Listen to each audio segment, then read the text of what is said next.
Olá, querido. Nós estamos de volta para a nossa última mensagem sobre a Odisseia do Homem. Nós hoje finalizamos a nossa série de mensagens que temos tido nesse último mês. Para mim foi um prazer poder participar junto com você dessa Odisseia e nós hoje vamos falar sobre morada. No vídeo passado, inclusive se você não assistiu, você pode ter acesso à playlist que está aqui no canal da igreja. Assine, se inscreva para que você possa receber os próximos vídeos que nós vamos lançar.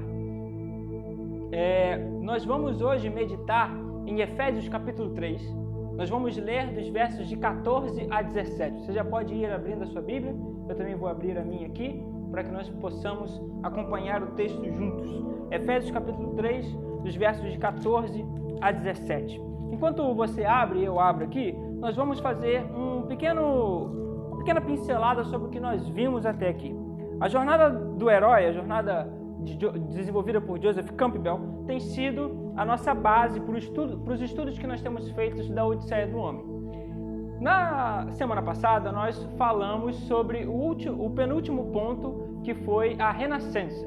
Ou seja, nós passamos pelo caos, vivemos uma ordem, vivemos uma nova vida com a renascença, estudamos isso à luz do livro de Ruth, e agora nós estamos experimentando essa nova realidade, e diante dessa nova realidade, diante dessa graça, dessa salvação que Jesus Cristo nos concede, como nós devemos viver, portanto? Como deve ser o nosso comportamento diante dessa nova realidade? Como nós devemos agir diante desse novo universo que nos foi apresentado através da graça de Deus? E nós vamos fazer isso, como eu disse, à luz do livro de Efésios. Mas antes da gente ler o texto, eu quero fazer algumas perguntas para você já começar a pensar sobre elas e a gente vai respondendo conforme a gente vai avançando. A primeira pergunta que eu quero levantar, ela é carregada de um pressuposto de que se você está assistindo esse vídeo, se você faz parte da primeira igreja batista de Largo da Ideia, você é um adorador a Deus, você adora a Deus. E a gente vê na Bíblia e o próprio Jesus fala isso, que os adoradores adorarão em espírito e em verdade. E eu creio também que você se encaixa nessa descrição que Jesus faz, que os adoradores adorarão em espírito e em verdade. A gente pode crer que, e aí a pergunta que eu quero fazer a gente pode crer que a gente tem tido uma vida de adoração de fato? Será que nós estamos adorando a Deus do jeito certo? Será que nós estamos servindo a Deus do jeito certo? E existe uma série de regras e normas que são impostas por Deus, no Antigo Testamento principalmente, que dizem respeito de como o culto e a adoração deveria ser prestado. Se eu puder rapidamente citar um exemplo, o livro de Malaquias trata disso muito bem. O livro de Malaquias é um livro curto, tem apenas 4 capítulos, em que Deus acusa o povo de diversos pecados que ele estava cometendo em relação ao culto. O povo se mostra muito aquém, ele sempre pergunta, eu estou fazendo isso? Não, eu não. E Deus sempre, sim, você está errando nisso, nisso e nisso. Então nós encontramos no livro de Malaquias um compilado ali de como deve ser a adoração e o culto a Deus. Se você se interessar, fica aí a dica da leitura. Mas fique com essa pergunta na sua cabeça por alguns instantes. Será que nós temos de fato adorar a Deus do jeito certo? Agora eu quero esticar um pouco mais e perguntar, qual a visão de Deus que você tem quando você está adorando? Essa é uma pergunta um tanto quanto complexa, talvez um pouco mais difícil de responder, mas qual é a visão de Deus que você tem quando você está adorando a Ele? E por último, eu quero te perguntar, qual foi a última vez que você se pegou pensando em quanto Deus é maravilhoso por ser trino? E eu também me encaixo nessa pergunta. Qual foi a última vez que eu me senti maravilhado por saber que Deus é um Deus trino? E eu fico um pouco triste quando eu percebo que a gente perdeu um pouco as nossas lentes trinitarianas.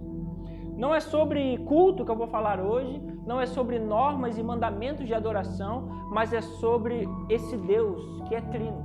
Nós vamos falar um pouco sobre a natureza do Deus trino e como nós devemos nos comportar diante dele, como deve ser a nossa adoração ao Senhor, a esse Deus trino. E eu quero ler, portanto, o livro de Efésios, capítulo 3, dos versos de 1 até o verso 17. Acompanhe comigo na sua Bíblia. Por essa razão, dobro os meus joelhos perante o Pai, de que toda a família nos céus e na terra recebe o nome, para que, segundo as riquezas da sua glória, vos conceda que sejais interiormente fortalecidos com poder pelo seu Espírito, e que Cristo habite pela fé em vosso coração, a fim de que arraigados e fundamentados em amor. Esse é um texto que, embora pareça um pouco difícil de entender, ele tem uma revelação trinitária da natureza de Deus. E para mim é uma das declarações trinitarianas mais bonitas da Bíblia. Além dessas, há outras inúmeras presentes nas Escrituras que revelam essa natureza da Trindade de Deus. Entender a Trindade não é uma tarefa simples, não é fácil de se entender a Trindade. Inúmeros teólogos exigiram um esforço pela vida inteira com o intuito de facilitar um pouco o entendimento dessa natureza de Deus, e não vai ser eu que vou fazer isso nesses próximos minutos. Mas nós vamos entender aqui algumas questões que são muito fundamentais e que a própria Palavra de Deus nos revela e que está muito claro para nós. O que eu quero trazer é uma das características mais comuns da natureza divina, que é essa questão da Trindade. A Escritura ela revela de maneira muito clara uma unidade perfeita no seio da Trindade. Uma unicidade entre o Pai, o Filho e o Espírito. Você não vê hierarquias, você não percebe que um é mais poderoso do que o outro, embora nos primeiros séculos da igreja esse pensamento fosse muito comum, mas Agostinho de Hipona e tantos outros teólogos da igreja primitiva lutaram para que esse pensamento fosse extinto, e graças a Deus foi. A palavra de Deus ensina que a deidade age como um único salvador aos que creem. A verdade é que o homem não é soberano na salvação, Deus o é. Se você está acompanhando toda a Odisseia do homem, isso, creio eu, já ficou bem claro para você. Aqueles a quem o Pai chama são precisamente aquele a quem o Filho redime e os mesmos que o Espírito regenera. Mas eu quero falar, portanto, separar um pouco aqui a Trindade e falar sobre a soberania de cada um no processo de salvação. Então nós vamos falar da soberania do Pai no processo de salvação, a soberania do Filho na salvação e também a soberania do Espírito Santo. Deus nos salva, falando da soberania do Pai, Deus nos salva para que o nome dele seja glorificado. Esse é o ponto principal aqui. A principal motivação de Deus em nos salvar é a glória do nome dele. Uma salvação e uma escolha soberana. A salvação ela é soberana, ela é uma escolha soberana do Deus Pai. Baseada não em quaisquer boas obras previstas ou fé da parte deles, ou seja, eu, pelas minhas obras previstas, não posso alcançar a salvação. Esse decreto tem a sua origem no seu interior, no interior de Deus, por meio de sua própria graça, por razões conhecidas somente por Ele. Se você acompanhou a Odisseia até aqui, você percebeu que o nosso estado é de completa devassidão e pecado.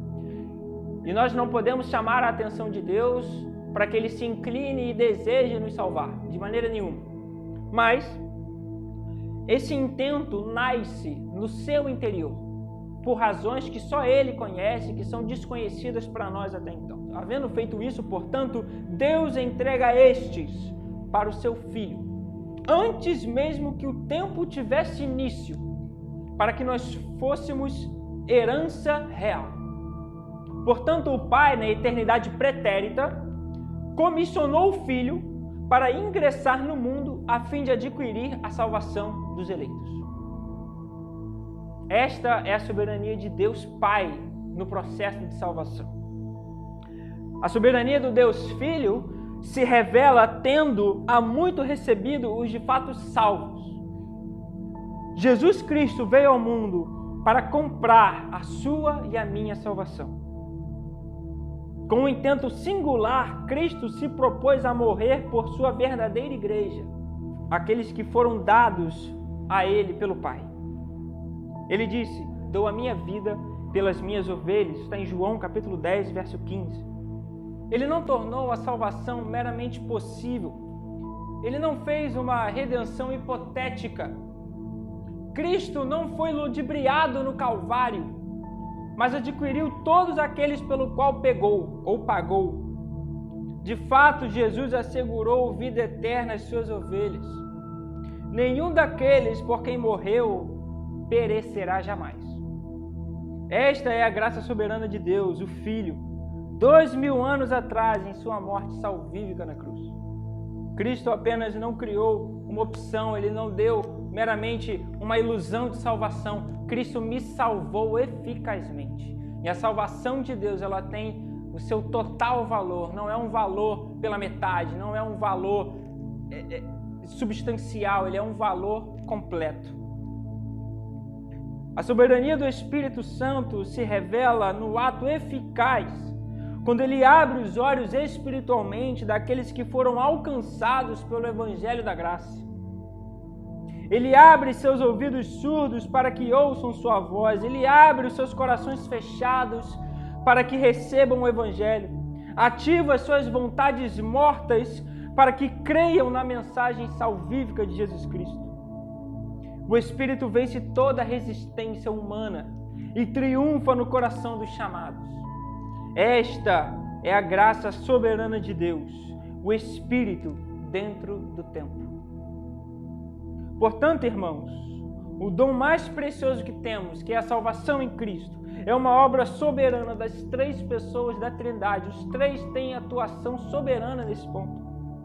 Devemos dessa forma voltar os nossos olhos para uma adoração totalmente trinitariana. A princípio pode parecer que a doutrina da Trindade ela é controversa, uma vez que no Antigo Testamento, textos como de Deuteronômio 6, 4 e 5, há uma constante orientação para que se adore apenas a um Deus. Como resolver, portanto, essa equação? A resposta está no Novo Testamento. E nenhum texto expressa isso melhor. Nenhum texto expressa isso melhor, esse conceito, do que os primeiros versos do Evangelho de João. Eu quero ler isso com você. Evangelho de João, capítulo 1. Nenhum texto vai expressar de maneira mais fidedigna a nossa adoração trinitária. João, capítulo 1. Nós vamos ler apenas os primeiros versos.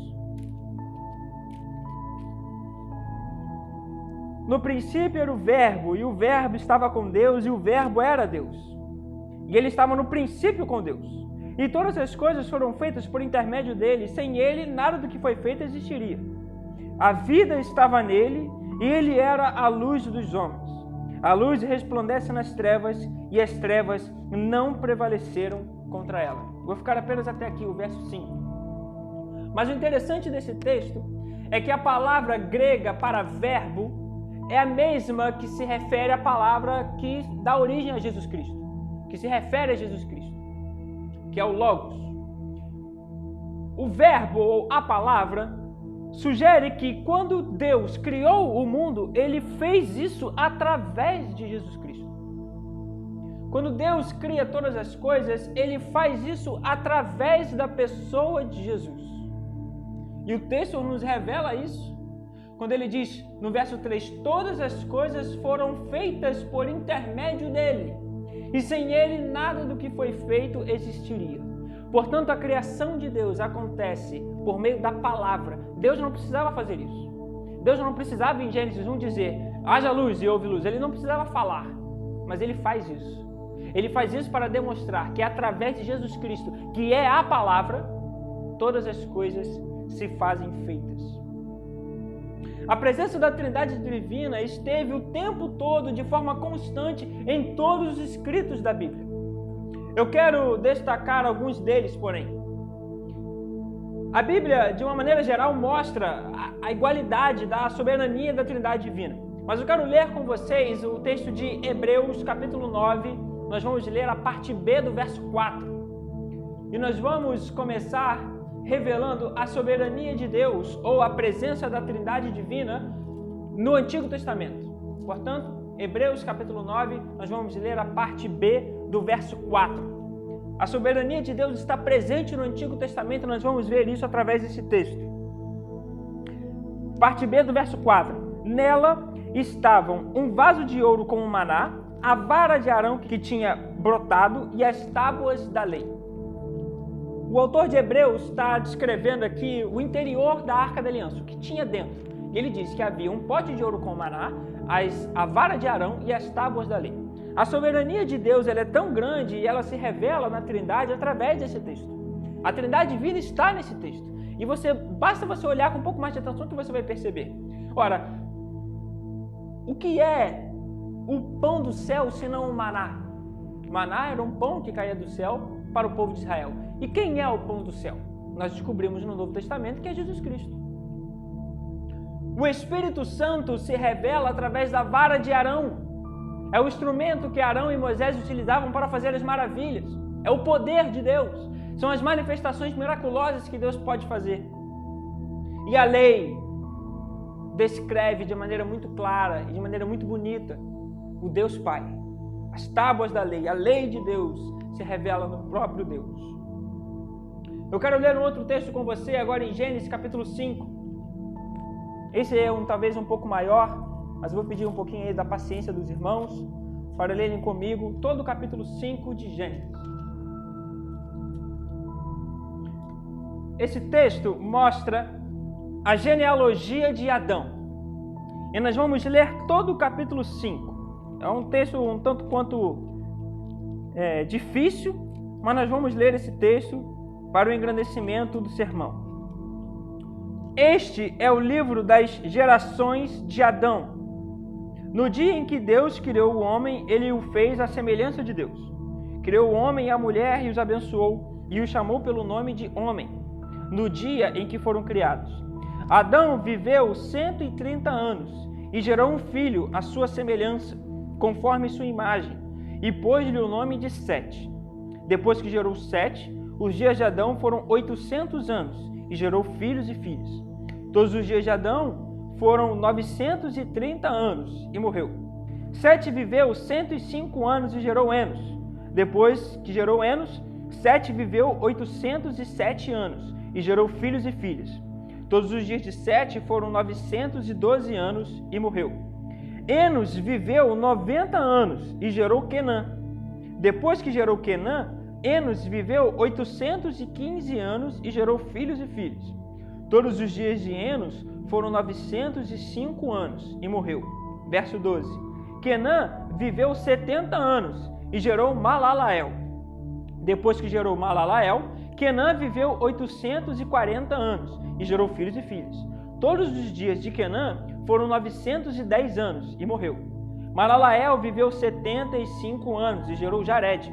Depois que gerou Jared, Malalael viveu 830 anos e gerou filhos e filhas.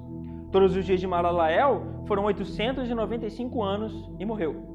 Jared viveu 172 anos e gerou Enoque. Depois que gerou Enoque, Jared viveu 800 anos e gerou filhos e filhas. Todos os dias de Jared foram 972 anos e morreu. Enoque viveu 75 anos e gerou Matusalém. Depois que gerou Matusalém, Enoque andou com Deus durante 300 anos e gerou filhos e filhas.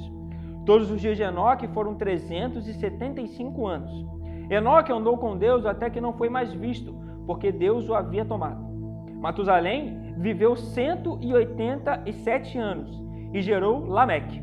Depois que gerou Lameque, Matusalém viveu 782 anos e gerou filhos e filhas. Todos os dias de Matusalém foram 979 anos e morreu. Lameque viveu 182 anos e gerou um filho, a quem chamou Noé, dizendo: Este nos consolará de nossas obras e do trabalho de nossas mãos, que provém da terra que o Senhor amaldiçoou. Depois que gerou Noé, Lameque viveu 595 anos e gerou filhos e filhas. Todos os dias de Lameque foram 777 anos e morreu. E Noé tinha 500 anos, quando havia gerado Sem, Cão e Jafé. É um texto, como eu disse, longo, mas que vai enriquecer muito o que nós temos para falar agora a partir dele. A gente consegue observar vários nomes na genealogia de Adão. Se você não conseguiu perceber, eu vou listar eles aqui para você. Adão, Sete, Enos, Cainã, Malalael, Enoque, Matusalém, Lameque e Noé por último. Em hebraico, você não tem nomes próprios. O mesmo nome pode significar um lugar, uma pessoa ou um estado de espírito. E se nós traduzirmos todos esses nomes que aparecem aqui, fica o seguinte: Adão significa homem. Sete significa apontado ou caiu. Enos significa mortal. Cainã, desgraça. Malalael, o Deus bendito. Jared, descerá. Enoque, ensinando. Matusalém, sua morte trará. Lameque significa desesperado. E Noé, descanso ou alívio. Se nós, portanto, organizarmos esse nome na ordem em que é apresentada, uma frase aparece, uma frase surge. E a frase revela a promessa da vinda de Jesus Cristo e a soberana trindade de Deus. Se nós organizarmos esses nomes, a frase que fica é a seguinte: o homem foi apontado mortal e caiu em desgraça, mas o bendito Deus descerá ensinando e a sua morte trará ao desesperado descanso. É importante nós percebermos que toda a palavra de Deus revela a soberana atuação da Trindade Divina na salvação do homem.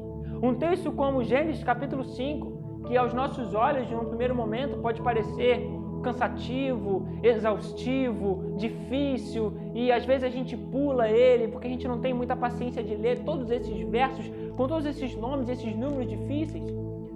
Mas este texto revela a soberana atuação de Deus na salvação do homem. No Novo Testamento, as revelações trinitárias não cessam, mas elas são um pouco mais organizadas, um pouco mais as claras. O Novo Testamento, ele se divide em 3 declarações trinitárias. As que são focadas no Filho, as que são focadas no Filho e no Pai, e as que são focadas nas 3 pessoas da Trindade. Eu quero ler um texto com você que é focado na pessoa do Filho. Está em Filipenses capítulo 2, versos de 5 a 11. Esta é uma declaração trinitária que é focada na pessoa de Jesus Cristo. Filipenses capítulo 2, versos de 5 a 11. Tende em vós o mesmo sentimento que houve também em Cristo Jesus, que existindo em forma de Deus, não considerou o fato de ser igual a Deus, algo a que devesse se apegar. Mas pelo contrário, esvaziou a si mesmo, assumindo a forma de servo e fazendo-se semelhante aos homens. Assim, na forma de homem, humilhou-se a si mesmo, sendo obediente até a morte e morte de cruz. Por isso Deus também o exaltou com soberania e lhe deu o nome que está acima de qualquer outro nome, para que ao nome de Jesus se dobre todo o joelho dos que estão nos céus, na terra e debaixo da terra.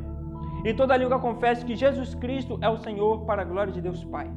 Assim, meus amados, como sempre obedecestes, não somente na minha presença, porém, muito antes agora, na minha ausência, realizai a vossa salvação com temor e tremor.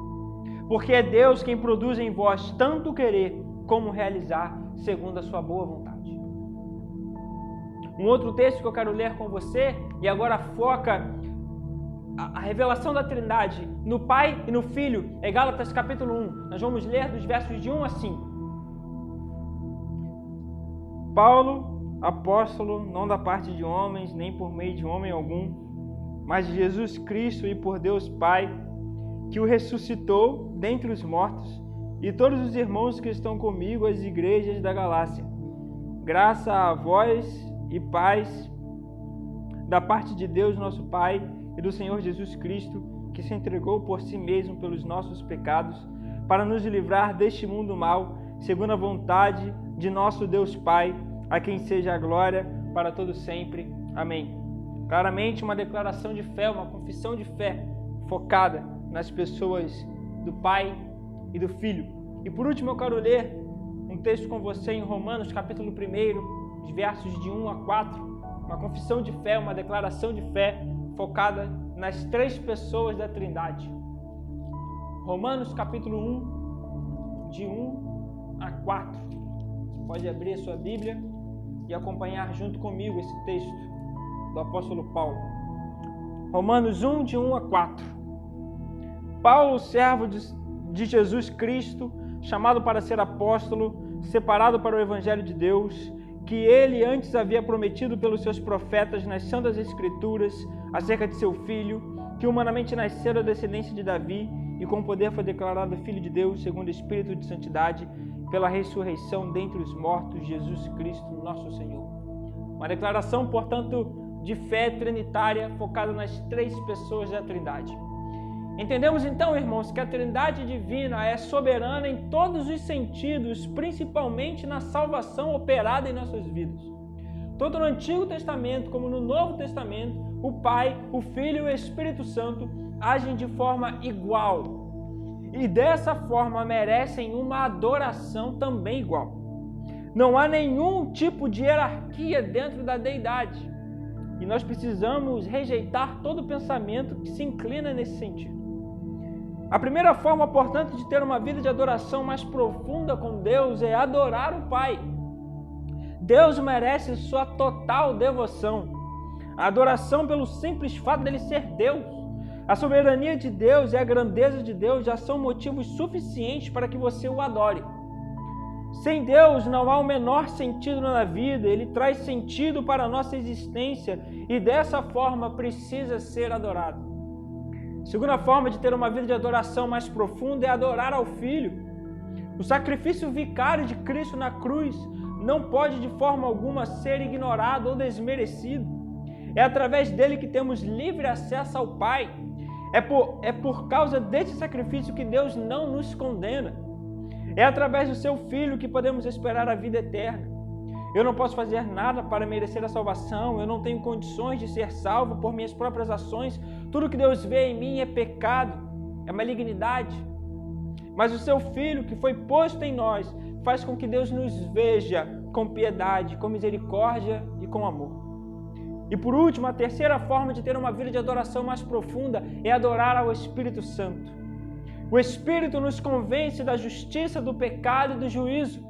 O Espírito é quem faz isso. Não há outra forma de chegarmos à conclusão de que dependemos da graça e da salvação de Cristo Jesus se não for através da intervenção do Espírito Santo. Ele opera algo profundo em nós. Ele opera uma cura que nós não podemos operar em nós mesmos. Um exemplo que eu gosto muito, e para quem já ouviu as minhas mensagens no Largo da Ideia, com certeza já ouviu esse exemplo, mas eu vou repeti-lo aqui mais uma vez. Eu acredito que você tenha o dom de ver, de enxergar, o sentido da visão. Eu, por exemplo, uso óculos para uma correção, mas graças a Deus eu posso ver. Mas para que eu possa ver, para que eu possa exercer esse sentido, é necessário que haja luz. Sem luz eu não posso ver. A gente está aqui gravando e existem luzes que estão me iluminando, que permitem que você me veja e que eu possa também ver o que está ao meu redor. Mas para que eu possa ver, exige luz. A luz é necessária. Mas se eu for cego, se eu não puder enxergar, mesmo que haja luz, eu estarei limitado, eu não vou poder ver se eu for cego. Enquanto eu posso ver, se eu entrar num ambiente escuro, eu simplesmente aperto o interruptor, a luz acende e o problema está resolvido. Agora, se eu for cego, mesmo que eu acenda a luz, isso não vai fazer a menor diferença. O que precisa mudar então? O que precisa ser feito para resolver esse problema? Algo dentro de mim precisa ser modificado. Algo dentro de mim precisa ser curado. Algo que está além de mim precisa mudar. É necessário que uma ação que não é a minha, uma ação que está superior à minha vontade, exerça sobre a minha vida para que então eu possa recuperar o dom da visão. E é justamente isso que a graça de Deus faz. Nós estávamos cegos, nós estávamos mortos, como sugere o apóstolo Paulo. Nós estávamos mortos no nosso pecado. Morto não tem querer. Se morto tivesse vontade, ninguém estava morto. Mas morto não tem vontade. Para que eu possa, portanto, ter a minha vida de volta, é necessário que uma ação fora de mim, algo que está além de mim, algo que está além do meu entendimento, da minha vontade, venha agir sobre a minha vida, para que eu possa ter a minha visão renovada, para que eu possa ter a minha vida de volta.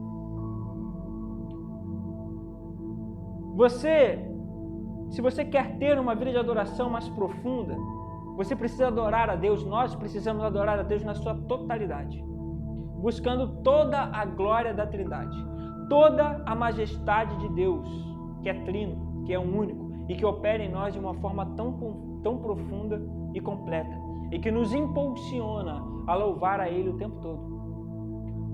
Depois que nós passamos por toda essa jornada da Odisseia do homem, nós tivemos noção do nosso caos, nós então encontramos a ordem, nós renascemos por conta dessa ordem e nós agora nos encontramos com a nossa morada, que é o nosso comportamento a partir de então. Qual deve ser então o nosso comportamento uma vez que nós somos renovados? Adorar a Deus na sua totalidade. Nós fomos criados para que nós pudéssemos adorar a Deus. Esse é o sentido último da nossa criação, a glória de Deus. Nós fomos criados e nós fomos salvos para que Deus pudesse ser glorificado, para que Deus fosse glorificado na nossa existência. É por isso que nós existimos, respiramos e vivemos e somos salvos naturalmente, para que o nome de Deus possa ser glorificado. A nossa existência, portanto, a nossa razão de viver deve se resumir a adorar a Deus e adorar a Deus na sua totalidade, entendendo que Ele é trino e que Ele é complexo e que nós, pelas nossas próprias faculdades mentais, não o podemos compreender, e isso talvez seja motivo mais do que necessário para adorar a esse Deus. Nós chegamos ao final da nossa odisseia, nós chegamos ao final da nossa jornada. A partir de agora a gente vai começar um outro estudo focado no livro de Ruth. Nós vamos estudar todo o livro. Uma vez por semana você estará aqui comigo e nós vamos estar expondo capítulo por capítulo o livro de Ruth e entendendo a redenção no livro de Ruth e as lições que ele pode tirar para a gente. Fique com Deus e um abraço.